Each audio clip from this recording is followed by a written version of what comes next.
m'appelle Raphaël Devred, je suis étudiant-chercheur au sein du département d'Histoire de l'Université de Versailles-Saint-Quentin en Yvelines et de l'Université Paris-Saclay.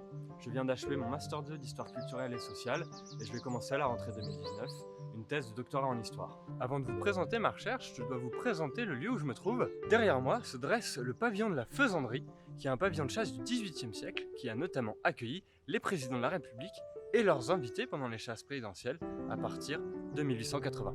Il se trouve au sein du domaine national de Rambouillet qui mêle 3 institutions différentes, le château de Rambouillet, la bergerie nationale et le domaine de chasse à proprement parler. Mon sujet de recherche s'intitule « Le domaine de chasse de Rambouillet et le gouvernement de la nature, espace, archives, patrimoine ». Il se déroule sous la double direction de Grégory Quesnay et d'Anne-Claude Ambroise Rendu. Je m'intéresse en fait au gouvernement et à la gestion de la nature au domaine de Rambouillet.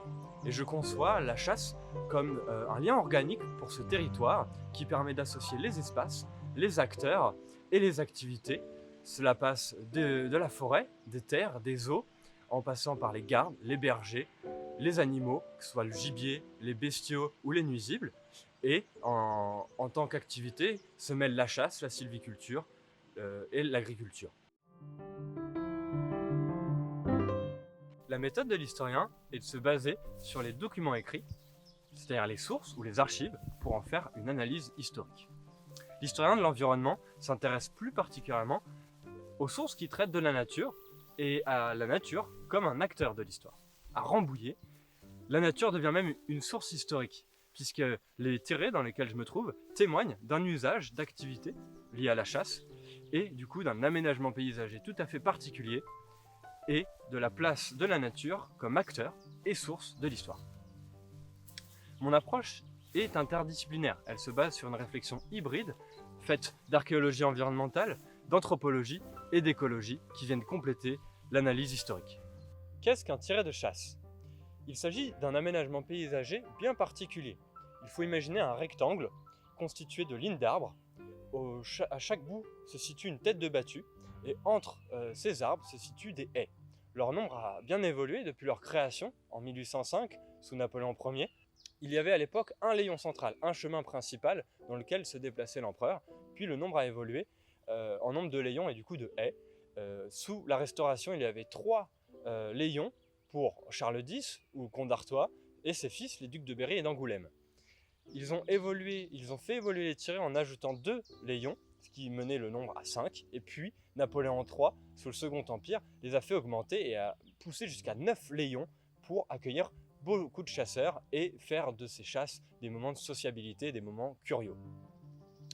L'idée est de venir se placer chacun dans un layon, et d'avancer et de lever le gibier devant soi, les têtes de battue qui sont aux extrémités, permettant et incitant les faisans à s'envoler.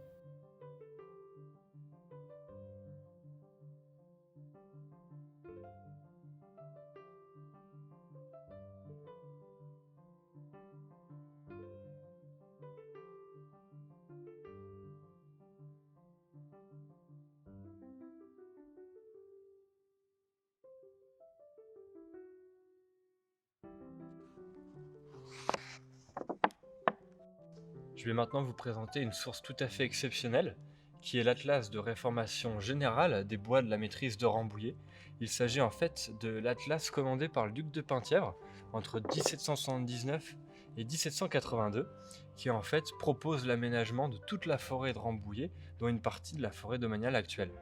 Dans ce document, qui est exceptionnel, il présente à la fois le projet, donc qui est rédigé entièrement par un de ses membres du conseil qui s'appelle Guillot, qui est en fait son commissaire pour être précis. Et ensuite, il y a une série de plans et de cartes qui témoignent des aménagements et de ce qu'on appelle les coupes, c'est-à-dire tout ce qui va être prévu, comment on va couper le bois, à quel âge et quelles essences sont concernées. Le plus intéressant dans l'atlas, ce sont les cartes que je vais vous montrer. Je vais vous montrer celle du grand et du petit parc, qui est tout à fait exceptionnelle. Vous avez donc une carte qui est en fait faite à l'aquarelle avec des diverses couleurs, des lavis verts, bleus et jaunes. Et on peut suivre en fait les aménagements prévus par le duc de Penthièvre et ses hommes. Il y a un paysage tout à fait particulier qui a disparu aujourd'hui, il s'agit des plates-bandes ici. C'est une alternance de bandes boisées en vert et ce qui est en jaune, ce qui était des cultures.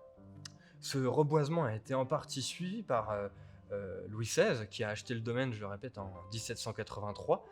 Donc le petit parc a bien été reboisé. En revanche, les plates-bandes n'ont jamais a priori été reboisées, puisque le roi Louis XVI a en partie participé à la reconfiguration du paysage. Il a fait venir les moutons à Rambouillet, qui ont complètement changé le grand parc, puisque beaucoup de zones de culture s'y sont mises. Et puis, à partir de Napoléon Ier, les espaces des plates-bandes et beaucoup de forêts, en fait, sont devenus les filets de chasse, les futurs tirets du parc de Rambouillet.